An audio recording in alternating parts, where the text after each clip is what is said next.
দেন শ্রোতাদের অনেক সময় মনোযোগ আকর্ষণের জন্য উনি অনেক ধরনের টুলস, অনেক ধরনের জিনিস তিনি ব্যবহার করতেন। যেমন একটা পদ্ধতি রাসূল সাল্লাল্লাহু আলাইহি ওয়াসাল্লামের ছিল। রাসূল সাল্লাল্লাহু আলাইহি ওয়াসাল্লাম মানুষের আকর্ষণ বৃদ্ধির জন্য মাঝে মাঝে প্রশ্ন ছুড়ে দিতেন অডিয়েন্সকে, drawing attention of the listener by throwing questions. Question throw করার মাধ্যমে অ্যাটেনশন গ্রো করতেন। হাদিস এরকম অনেক উদাহরণ পাওয়া যায়। একটা ছোট্ট হাদিস শেয়ার করি, সহিহ মুসলিমে এসেছে। রাসূল সাল্লাল্লাহু আলাইহি ওয়াসাল্লাম একবার সাহাবাদেরকে বললেন, ইন্না মিনা শাজারি শাজারাতান লা ইয়াসকুতু ওয়ারাকুহা মাসালুহা মাসালুল মুসলিম।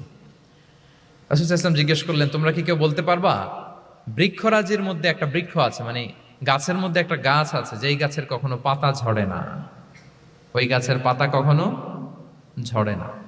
এর দৃষ্টান্ত হচ্ছে মুসলিমের দৃষ্টান্তের মতো। বলতো ফাহাদ্দিসুনি মা হিয়া, বলতো ওই গাছটা কি, কে বলতে পারো? আপনারা তো সব একেবারে পেরে গেছেন।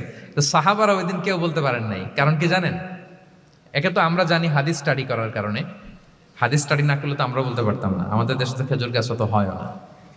তো ওনারা কেউ বলতে পারে না, এর কারণ হচ্ছে তারা ভাবছিল প্রশ্ন যেহেতু করছে এটা যেন তেন প্রশ্ন, এটা কঠিন কোনো গাছের একটা নাম বলতে হবে। তো বাড়ির পাশে যে খেজুর গাছ, মদিনার অলিতে গলিতে যে খেজুর গাছ ভর্তি, এই দিকে আর ওনাদের অ্যাটেনশন যায় না। ওনারা চলে গেছে মরুভূমিতে, ইয়ামানে, তারপর একেবারে ডেজার্টের মাঝখানে কি কি ক্যাকটাস, গুলমলতা, কি কি গাছ আছে ওগুলো আওড়াচ্ছে মনে মনে। ভাবতেছে যে খেজুর গাছের কথা তো রাসূল সাল্লাল্লাহু আলাইহি ওয়াসাল্লাম আমাদের জিজ্ঞেস করার কথা না, এ তো আমাদের গাছ, বাড়ির পাশের গাছ। তো কেউই আর বলতে পারে নাই। এরপর রাসূল সাল্লাল্লাহু আলাইহি ওয়াসাল্লাম যখন দেখলেন সবাই অপারগ, রাসূল সাল্লাল্লাহু আলাইহি ওয়াসাল্লাম বললেন, ইন্নাহা আন-নাখলা, এটা হচ্ছে খেজুর গাছ, ডেট প্লান্ট।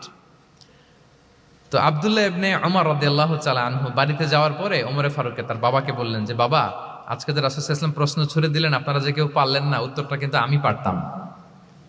তো ওমরে ফারুক বললেন, বলো কি, তুমি পারতা? তো বললা না কেন? তুমি আজকে উত্তর দিতে পারলে তো রাসূলের সামনে আমার বুকটা এত বড় হয়ে যেত, মানে লাল উট পেলে আরবরা যেই খুশি, আমি এর চেয়ে বেশি খুশি হতাম। তখন উনি বললেন যে, আপনি পারতেছেন না, অন্যান্য বয়স্ক সাহাবারা পারতেছে না, মুরব্বীরা কেউ যেহেতু বলে নাই, আমি বিনয়ের খাতিরে উত্তরটা দেই নাই, কিন্তু আমি জানতাম যে এটা খেজুর গাছ। তাহলে দেখেন রাসূল সাল্লাল্লাহু আলাইহি ওয়াসাল্লাম অ্যাটেনশনটাকে ড্র করার জন্য প্রশ্ন ছুড়ে দিতেন। সো এই প্রশ্ন ছুড়ে দিয়ে কিন্তু আমরা মানুষের দৃষ্টি আকর্ষণ করতে হবে। আপনারা তো মানে প্রশ্ন ছড়াই তো আপনাদের কাজ, যে কি অবস্থা, শরীরটা কেমন, পেট ঠিক আছে কিনা, ঘুম হয় কিনা, কমন প্রশ্ন না আপনাদের? আপনাদের কাছে গেলেই তো প্রথমে জিজ্ঞেস করে যে হজম হয় কিনা, তারপর ঘুম আসে কিনা, এই হয় কিনা, অনেক প্রশ্ন আপনারা করেন। তো এইভাবে আপনি যদি আস্তে আস্তে প্রশ্নের ছলে যদি তাকে আপনি দাওয়া দিতে চান, আপনি কিন্তু দিতে পারেন। এটা রাসূল সাল্লাল্লাহু আলাইহি ওয়াসাল্লামের একটা দাওয়া মেথোডোলজি ছিল। দুইটা বলে ফেললাম।